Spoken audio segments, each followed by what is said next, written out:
Question ये नहीं है कि आप कितना कमाते हो। क्वेश्चन ये है जो आप कमा रहे हो क्या वो आपके लिए काम कर रहा है या सिर्फ आप पैसों के लिए काम कर रहे हो। इंडिया की पॉपुलेशन 140 करोड़ से भी ज्यादा है।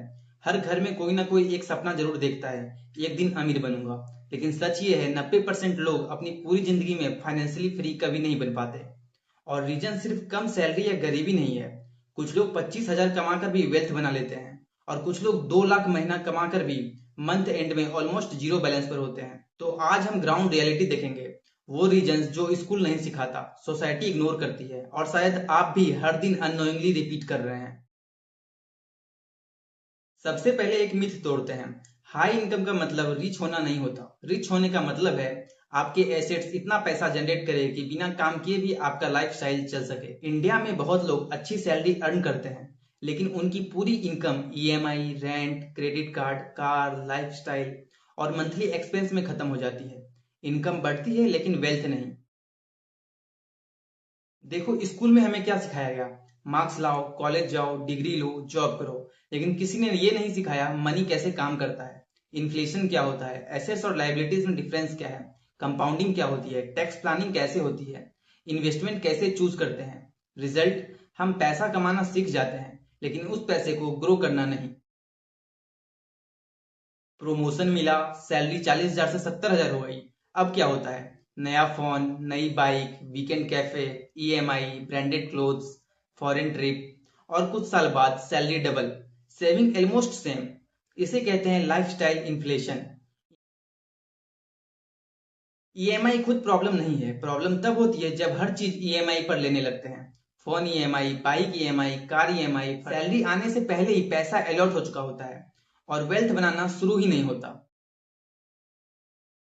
सेफ जॉब कर लो, बिजनेस रिस्की है, इन्वेस्टमेंट रिस्की है, फेलियर रिस्की है। लेकिन एक चीज हम भूल जाते हैं, सिर्फ सैलरी पर डिपेंड रहना भी एक रिस्क है।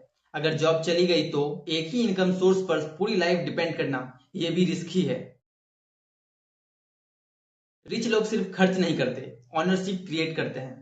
Shares, business, real estate, intellectual property, brand, skills. Average आदमी क्या करता है? Latest phone, luxury shoes, fashion, जिनकी वैल्यू हर साल कम होती है। डिफरेंस सिर्फ इतना है, एक पैसा कंज्यूम करता है, दूसरा पैसा इन्वेस्ट करता है। शादी में 10 लाख खर्च कर देंगे, लेकिन 10,000 इन्वेस्टमेंट करने में 100 बार सोचेंगे। नेबर ने कार ले ली, फ्रेंड दुबई घुमाया, रिलेटिव ने आईफोन ले लिया। कंपैरिजन कभी खत्म ही नहीं होता और इसी कंपैरिजन में लोग अपनी फाइनेंशियल रियलिटी इग्नोर कर देते हैं। रिच बनना कोई लॉटरी नहीं है, डिसिप्लिन का गेम है। हर महीने इन्वेस्ट करना, इमरजेंसी फंड बनाना, इंश्योरेंस लेना, अननेसेसरी डेब्ट अवॉइड करना, लॉन्ग टर्म सोचना। ये बोरिंग लगता है इसलिए लोग इग्नोर कर देते हैं, लेकिन बोरिंग हैबिट्स ही एक्स्ट्रा ऑर्डिनरी रिजल्ट देती है। सपोज दो लोग हैं, एक 22 साल की एज में इन्वेस्टिंग स्टार्ट करता है, दूसरा 35 साल में। अमाउंट सेम है, रिटर्न सेम है, डिफरेंस सिर्फ टाइम का है और एंड में वेल्थ का गेम करोड़ तक पहुंच सकता है। मनी को ग्रो होने के लिए टाइम चाहिए और हम अक्सर सबसे लेट स्टार्ट करते हैं। बहुत लोग बोलते हैं मैं बहुत सेविंग करता हूँ। सेविंग अच्छी बात है, लेकिन सिर्फ सेविंग में इन्फ्लेशन को बीट नहीं कर सकते। अगर पैसा सिर्फ बैंक अकाउंट में पड़ा रहे तो उसकी परचेजिंग पावर कम होती रहती है। सेविंग्स जरूरी है, लेकिन इन्वेस्टिंग उससे भी ज्यादा जरूरी है। शायद सबसे बड़ा डिफरेंस पैसा नहीं, माइंडसेट होता है। एवरेज आदमी पूछता है ये कितने का है, वेल्दी माइंडसेट पूछता है ये मेरे लिए फ्यूचर में कितना कमा सकता है। एवरेज आदमी सैलरी का वेट करता है और वेल्दी माइंडसेट अपॉर्चुनिटीज ढूंढता है। एवरेज आदमी एक्सपेंस प्लान करता है, वेल्दी माइंडसेट एसेट प्लान करता है। तो मैक्सिमम इंडियंस रिच इसलिए नहीं बन पाते क्योंकि उनके पास टैलेंट नहीं है।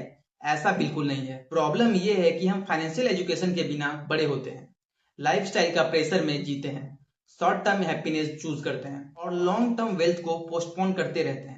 रिच बनना ओवरनाइट पॉसिबल नहीं है, लेकिन हर महीने लिए गए छोटे फाइनेंशियल डिसीजंस आपकी अगले 20-30 साल की लाइफ डिसाइड कर सकता है।